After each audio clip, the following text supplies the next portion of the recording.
ناظرین، 21 سال کی عمر میں اسٹیفن ہاکنگ کو ایک ایسی بیماری نے گھیر لیا جو زیادہ تر 50 سال سے زیادہ کی ایج میں لوگوں کو ہوتی ہے اور وہ انسان کی جان لے کر ہی چھوڑتی ہے۔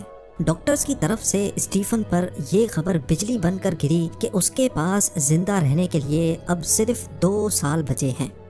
وہ جسے زندگی نے صرف 2 سال کی مہلت دی تھی، اس نے اس بیماری کے ساتھ 55 سال گزار کر ڈاکٹرز کو بالکل غلط ثابت کر دیا۔ اس نے اپنی بیماری کو اپنے اوپر حاوی نہیں ہونے دیا، بلکہ وہ اپنی بیماری کو اپنی طاقت بنانا چاہتا تھا۔ بیماری کی وجہ سے وہ چلنے پھرنے، کھانے پینے اور حتیٰ کہ بولنے تک بھی قاصر تھا۔ ایک ٹیوب کی مدد سے وہ کھانا کھاتا تھا اور دوسری ٹیوب کی مدد سے وہ سانس لیتا تھا، جبکہ بولنے کے لیے اس کی ویل چیئر پر ہی ایک خاص کمپیوٹر لگایا گیا اور اپنے جبڑے کے ایک چھوٹے مسل کی مدد سے وہ کمپیوٹر پہ ٹائپنگ کیا کرتا تھا، جس کو کمپیوٹر آواز میں بدل کر اس کی فیلنگز کو لوگوں تک پہنچاتا تھا۔ اس کے تقریباً سارے ہی باڈی پارٹس کام کرنا چھوڑ چکے تھے، لیکن ایک چیز اس کے پاس ایسی تھی جو نارمل انسانوں سے بھی زیادہ اسٹرانگ تھی۔ اسٹیفن ہاکنگ کے پاس ایک ایکسٹرا آرڈنری برین تھا جس میں سوچنے اور سمجھنے کی صلاحیت عام انسانوں سے کئی گنا زیادہ تھی۔ ویل چیئر پہ بیٹھے بیٹھے اس نے 8 بکس پبلش کی اور آئنسٹائن کے بعد دنیا کے دوسرے بڑے سائنسدان کی حیثیت سے اس نے یونیورس کے ایسے رازوں کا پردہ فاش کیا جس نے دنیا کو ہلا کر رکھ دیا تھا۔ اسٹیفن ہاکنگ نے دنیا کے سامنے کئی ایسی تھیوریز پیش کی جو واقعی سچی ثابت ہوئیں، جس میں بلیک ہول کی ایگزامپل بھی شامل ہے۔ جہاں ان کی تھیوریز نے دنیا بھر کے سائنٹسٹ اور ریسرچرز کو حیران کر رکھا تھا، وہیں اسٹیفن ہاکنگ کی کئی ایسی پریڈکشنز بھی ہیں جنہوں نے سب کو خوف زدہ کر رکھا ہے۔ ان بھیانک پریڈکشنز میں اسٹیفن ہاکنگ نے بتایا تھا کہ ہمارا پلانٹ ارتھ اور اس میں رہنے والے انسان کب اور کیسے ختم ہوں گے۔ آئیے جانتے ہیں ان 6 پریڈکشنز کے بارے میں۔ نمبر 6، اسٹیفن ہاکنگ کا ماننا تھا کہ انسان کو سب سے بڑا خطرہ اسپیس سے آنے والی کسی آفت سے نہیں بلکہ خود انسان سے ہی ہے۔ 2016 میں انہوں نے کہا تھا کہ مختلف وائرس سے بچنے کے لیے جو ویکسینز بنائی جا رہی ہیں ان میں کئی جینیٹیکلی موڈیفائڈ بھی ہیں، یعنی وہ وائرس کے ڈی این اے کو آلٹر کر کے بنائی جاتی ہیں تاکہ وہ وائرس انسان پر اثر نہ کرے۔ ہاکنگ کا ماننا تھا کہ اس قسم کی ویکسینز وقتی طور پہ تو انسان کے لیے فائدے مند ہوتی ہیں کیونکہ اس وائرس کا افیکٹ انسان پر نہیں ہوتا، لیکن لانگ ٹرم میں یہ انسانوں کے ڈی این اے کو چینج کر کے ہمیشہ کے لیے انہیں ختم بھی کر سکتی ہیں۔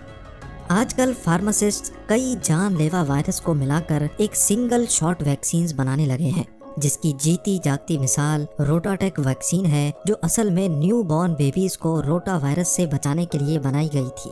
یہ ویکسین گائے اور انسان کے ڈی این اے کو آلٹر کر کے بنائی گئی تھی۔ یہ بچوں کو روٹا وائرس سے تو محفوظ رکھتی ہے، لیکن اس کے لانگ ٹرم نقصانات ہیں یا نہیں یہ تو وقت ہی بتائے گا۔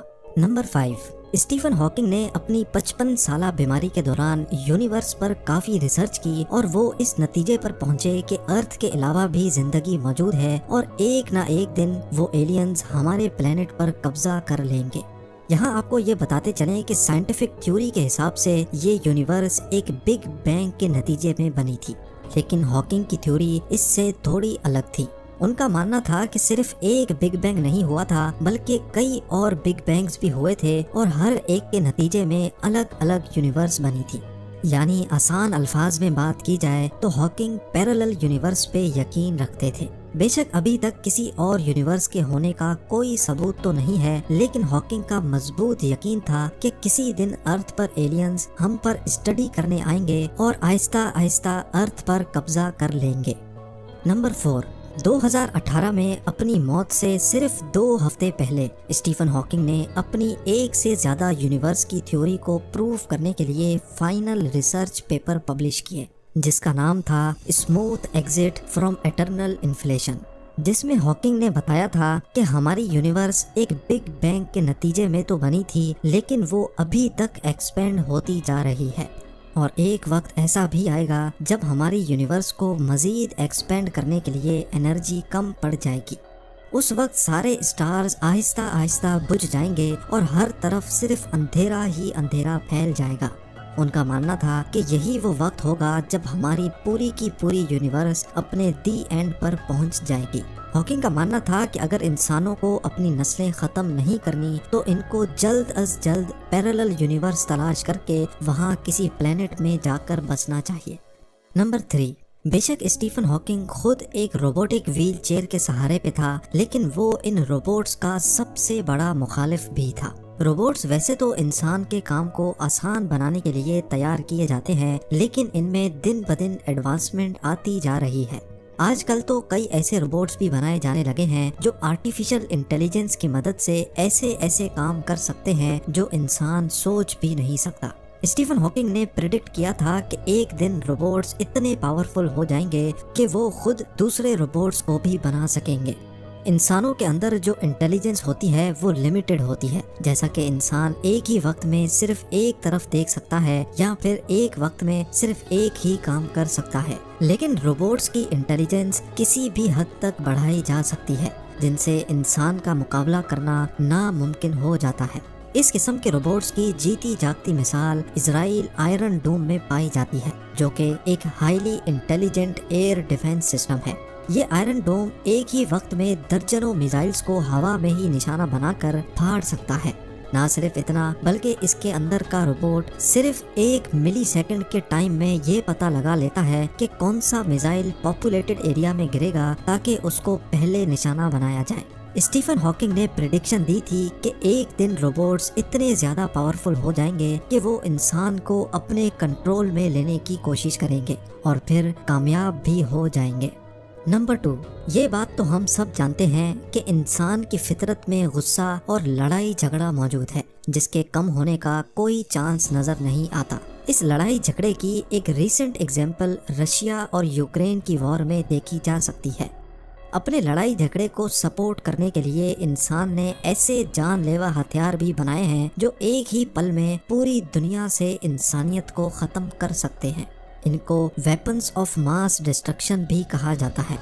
ورلڈ وار 2 میں جاپان کے شہر ہیروشیما اور ناگاساکی پہ امریکہ نے 2 الگ الگ ایٹامک بامز گرائے، جس کے نتیجے میں وہاں آج تک اس کے سائیڈ ایفیکٹس پائے جاتے ہیں۔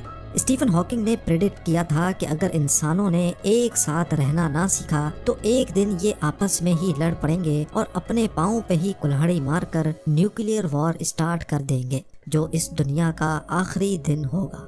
اور اب نمبر 1، اسٹیفن ہاکنگ کی پریڈکشنز میں سے سب سے خوفناک ہے گلوبل وارمنگ۔ ہاکنگ کا یقین تھا کہ اگر یہ دنیا باقی تمام چیزوں سے بچ بھی گئی تو آنے والے 600 سالوں میں یہاں پر انسانوں کا رہنا ناممکن ہو جائے گا۔